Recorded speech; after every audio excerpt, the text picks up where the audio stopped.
todos aqueles que nos buscam. Essa é a proposta que o Cristo nos dá, tanto que ele não veio ao mundo para os sãos, mas para os pecadores.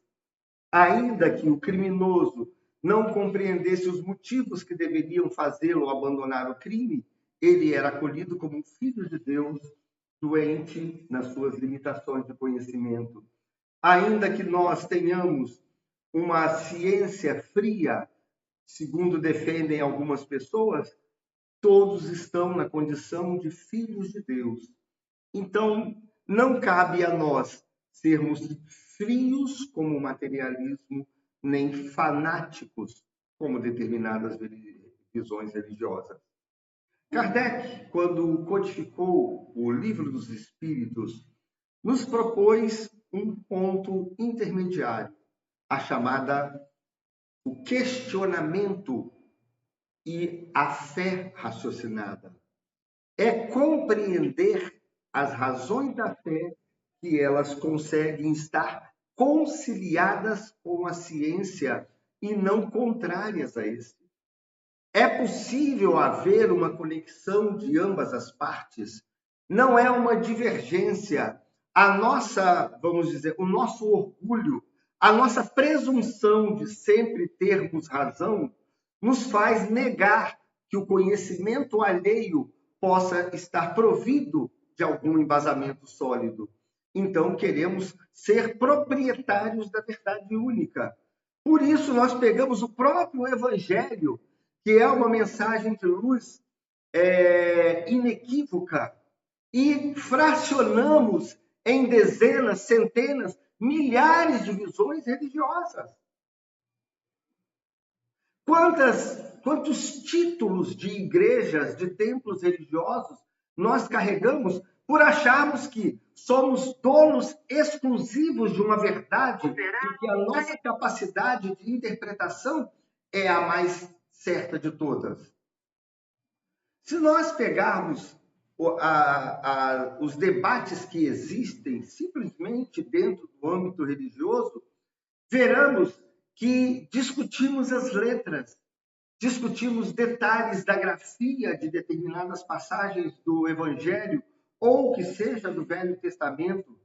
Debatemos questões filosóficas, quando a essência da mensagem divina está contida no amar a Deus sobre todas as coisas e amar ao próximo como a nós mesmos. Se todas as religiões trazem no seu cerne, ainda cristãs ou não cristãs, essa mesma base como núcleo, bastaríamos abrir mão de todas as alegorias, abrir mão de todos os detalhes decorativos que existem ao redor desse núcleo, e nós teríamos uma religião única, que é a religião do amor universal ao próximo. Mas preferimos debater quinquilharias interpretativas que ressaltam diferenças que nunca existiram.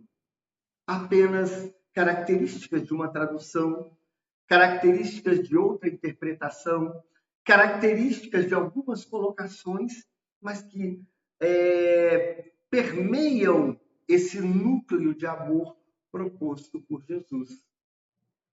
Por isso, nós carregamos tanta divergência, porque temos o orgulho de achar que somos proprietários da verdade.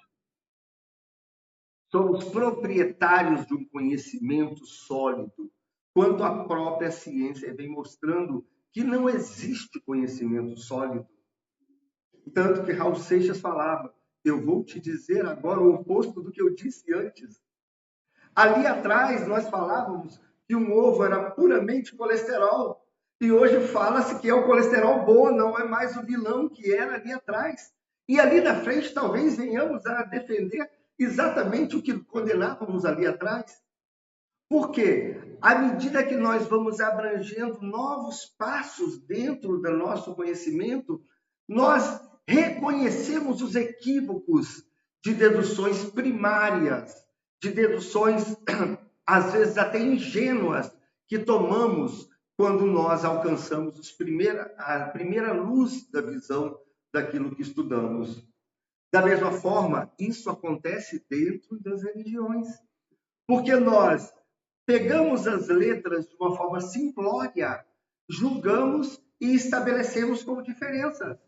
Somente o amadurecimento, chegando a um grau mais avançado, vai nos permitir que nós compreendamos que, independente de católicos, evangélicos, muçulmanos, budistas, islamitas, espíritas, quaisquer que sejam, nós estamos falando da mesma lei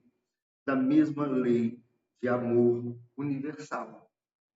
De que adianta debater? Não leva a nada, a não ser a romper, a divergir. Por isso que eu me lembro de um amigo que me diz, não sei de quem é a frase, extremamente sábia: a fé une as pessoas, as religiões separam. Nós temos naturalmente essa característica de dividir, de separar, dividir em castas, dividir em profissões, dividir em níveis sociais, dividir em raças, pela cor da pele, pelo formato dos olhos ou por coisas mais, quando somos todos nós, como dizia a resposta de Einstein, quando questionado ao migrar da Europa para os Estados Unidos após a Segunda Guerra. Qual a sua raça? Humana. Simplesmente humana. Nós somos humanos e, como já é de nosso conhecimento, perfectíveis, mas repleto de erros, tanto que errar é humano. Nós viemos construindo a nossa história baseados nos nossos erros que nos levam posteriormente na correção aos acertos. E é nesse erra e acerta que nós saímos de um mundo primitivo para construir um mundo de expiação e de prova, para construir o conhecimento científico que sustenta a nossa sociedade nos dias de hoje. E é esse mesmo erro e acerto que nos leva e nos trouxe às mudanças climáticas que nós estamos assistindo acontecer nos dias de hoje, ao aquecimento global, os erros dali de trás que desencadearam um desequilíbrio da nossa natureza. E cá estamos nós batalhando para consertar isso e mudar os rumos da humanidade, traçando passos mais conscientes. E é a consciência, o conhecimento que nos permitirá adentrar o tão esperado mundo de regeneração. Consciência de que aqueles que não têm voz precisam ser ouvidos, aqueles que não têm representatividade precisam representar-se perante a sociedade, aqueles que não têm defesa precisam ser defendidos, aqueles que não têm como sobreviver precisam ser cuidados, as espécies precisam ser preservadas, a natureza, tal qual construída, precisa ser regenerada. Nós estamos aprendendo a desfazer os nossos equívocos do passado. E que são as contendas, senão os equívocos interpretativos ou, no mínimo, equívocos de compreensão entre nós e os nossos semelhantes. Por isso, então, Paulo propõe: acolhei os que são débeis da fé, porque eles ainda não compreenderam a grandeza que está por trás da maravilhosa vida espiritual que Deus nos legou, permitindo-nos estar aqui temporariamente nessa vida física. Somente essa compreensão, além dos elos biológicos do nosso corpo físico, permite-nos compreender que existe uma razão maior para a vida. Não é viver porque eu tenho que ser bancário, porque eu tenho que ser médico, porque eu tenho que ser engenheiro, escriturário ou qualquer outra coisa, mas porque eu faço parte da construção desse mundo maior, dessa humanidade que tende à perfeição, que tende à angelitude, que tende a um futuro glorioso, a uma felicidade, porque somos nós que vamos construir aquele paraíso há tantos milênios prometidos lá no Velho Testamento. Então, é hora de nós começarmos a trabalhar na desconstrução das divergências, encontrar os nossos pontos de convergência. Dentro da visão numérica de um contador, ele acerta todas as necessidades para que as empresas que sustentam inúmeros trabalhadores hoje funcionem de acordo com a matemática. Dentro da visão de um médico, de um pesquisador, ele tenta equilibrar as forças biológicas que regem o nosso organismo para que nós alcancemos a saúde através do equilíbrio. Dentro da compreensão física de um engenheiro, ele tenta nos fornecer soluções que possam oferecer o melhor conforto ou o melhor progresso para a nossa vida. Dentro da visão de cada profissional, soma-se a possibilidade da construção desse tão esperado mundo de felicidade. E nós precisamos compreender que nós não somos capazes de nos especializar em tudo ao mesmo tempo. Nosso conhecimento sempre, ou pelo menos na fase que vivemos, vai ser limitado. Nós não conseguiremos entender a tudo e a todos simultaneamente. E por isso, vamos deixar de ser irmãos? E por isso, vamos deixar de ser filhos de Deus? E por isso, vamos negar a compreensão daquilo que o outro avançou e nós não avançamos? Claro que não. Compreender, incluir, ter consciência da coletividade dos pensamentos é fazer luz.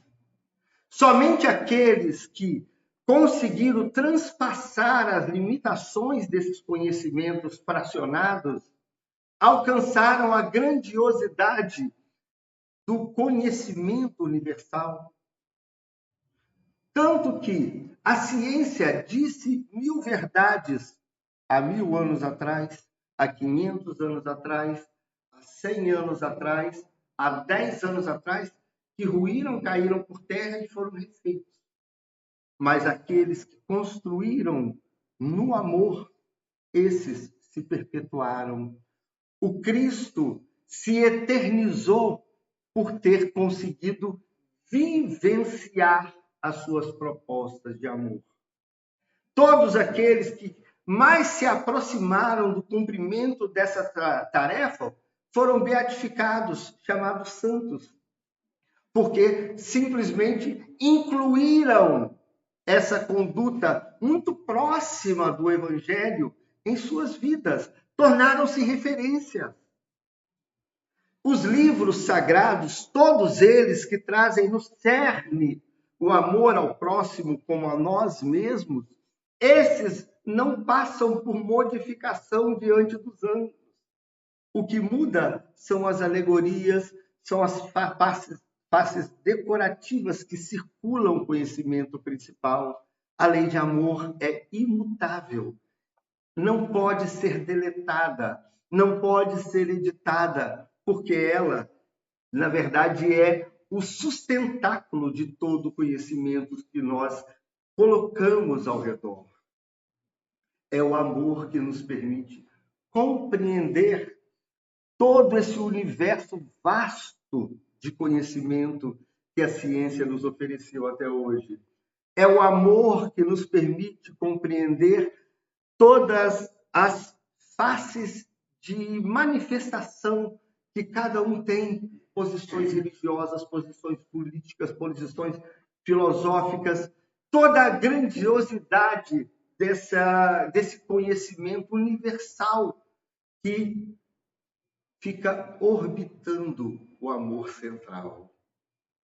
Portanto, se nós queremos atender à proposta de Paulo de Tarso, quando disse: acolhei os que são débeis na fé, Não, porém, para discutir opiniões, compreenda. Permita, porque foi permitindo que os pecadores, os criminosos, as prostitutas, quaisquer um daqueles que, assim como nós, carregavam falhas, se aproximassem de Jesus, que ele conseguiu construir o Evangelho como ele é hoje. Então, se nós queremos construir uma humanidade melhor, se nós queremos construir o mundo de regeneração, se nós queremos construir o tão almejado paraíso, se nós queremos esperar a volta de Jesus, façamos dos nossos passos a sua presença. Que ele volte através das minhas mãos, que ele volte através das minhas palavras, que ele volte através do meu exemplo, e assim nós estaremos reconstruindo aquilo que nós deturpamos ao longo desses milênios. Assim nós estaremos fazendo o Evangelho ser, nós estaremos fazendo luz. Que Jesus nos abençoe.